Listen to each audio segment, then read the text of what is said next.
जब संपूर्ण वैभव होते हुए भी प्रभु श्री राम का मन व्याकुल था, तब गुरु वशिष्ठ के ज्ञान ने उन्हें विषाद से बाहर निकाला।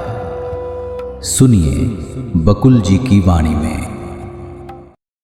जय श्री राम। सब लोग बहुत ही उत्साहित होंगे क्योंकि आज से आगे रामचंद्र जी को वशिष्ठ मुनि कुछ सुनाने वाले हैं। देखते हैं इस ज्ञानवाणी को, इस महाग्रंथ की श्रृंखला में।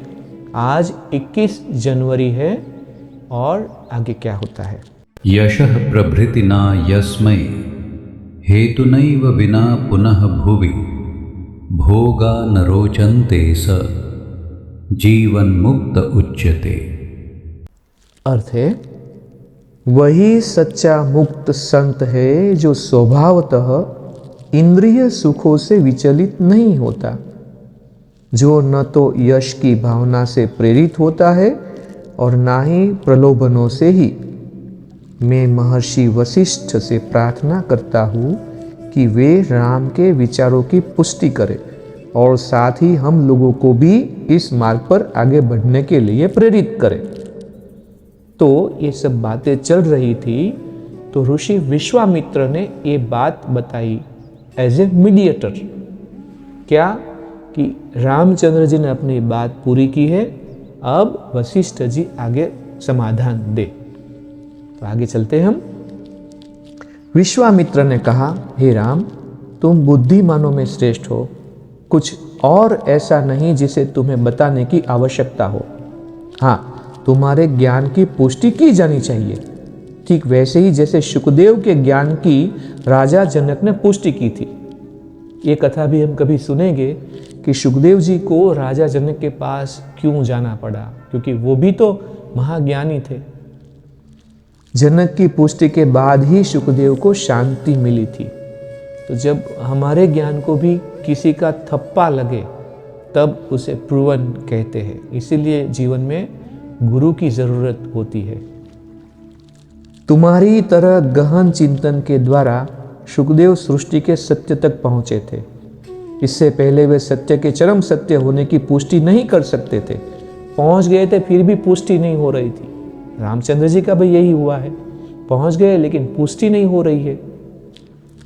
यह ठीक है कि उन्होंने साधना द्वारा वैराग्य की असीम और सर्वोच्च स्थिति प्राप्त कर ली थी।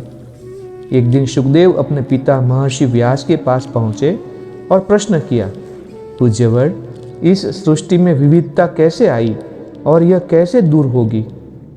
महर्षि व्यास ने इस प्रश्न का विस्तार से उत्तर दिया, परंतु शुकदेव को लगा यह सब तो मैं पहले से जानता हूं, इसमें आखिर नया क्या है?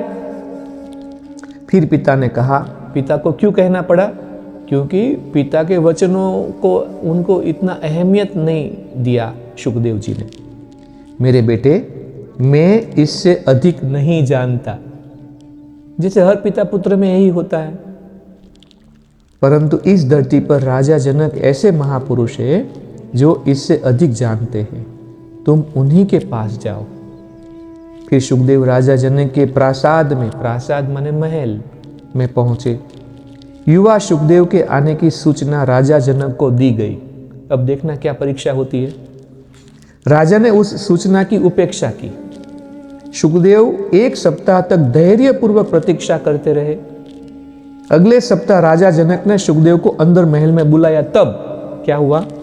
राजा उस समय नर्तकों और संगीतकारों के बीच में बैठे थे। यहां भी शुकदेव धैर्य धारण किए और शांतिपूर्वक बैठे रहे।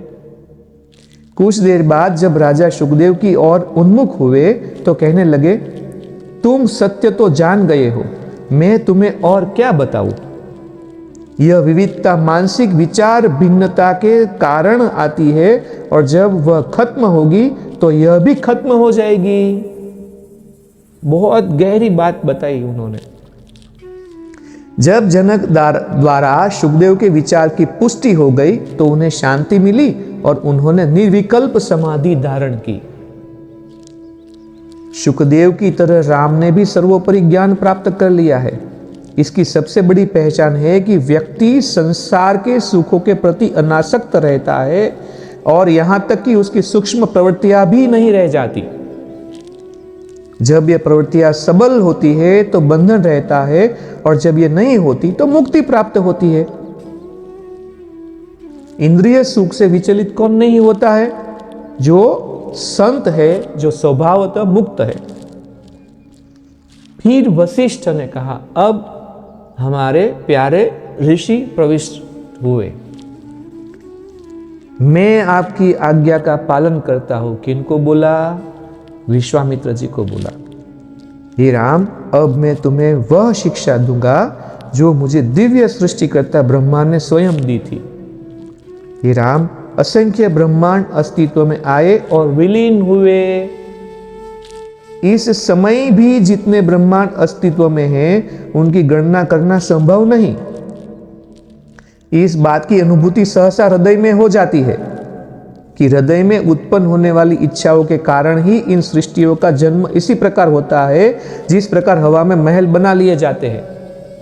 क्या अद्भुत बात बताई कि जैसे ब्रह्मांड में बहुत सारे ब्रह्मांड है, यहां पे वो ब्रह्मांड कैसे बनता है? किसी के मन में कुछ विचार आ गया और एक ब्रह्मांड, एक संसार बन गया। मैं दोबारा पढ़ना चाहूंगा। इस समय भी जितने ब्रह्मांड अस्तित्व में हैं, उनकी गणना करना संभव नहीं।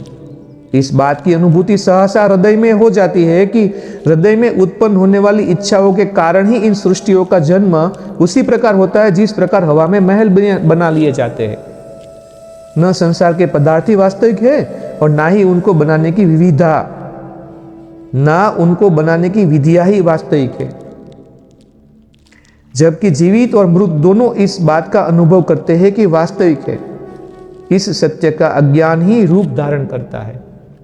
अब जो भी भ्रमणाएं हैं, उसकी वजह से संसार लगता है, उसके बारे में वो बताते हैं। आज इस ज्ञानवाणी को यहां पे विराम देते हैं और फिर इस महाग्रंथ का अगली श्रृंखला में कल हम वापस मिलेंगे। तब तक जय श्री राम। इस ज्ञान यात्रा में हमारे साथ बने रहने के लिए चैनल को सब्सक्राइब करें और बेल आइकॉन दबाएं।